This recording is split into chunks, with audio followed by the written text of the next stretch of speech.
Хочу вам еще ориентир показать. Вот доколе в нашем сердце есть слово «хочу, не хочу», «желаю, не желаю», до тех пор враг нас будет разбивать.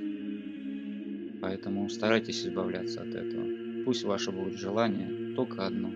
Господи, аще есть воля Твоя святая, да будет тако, или да будет тако.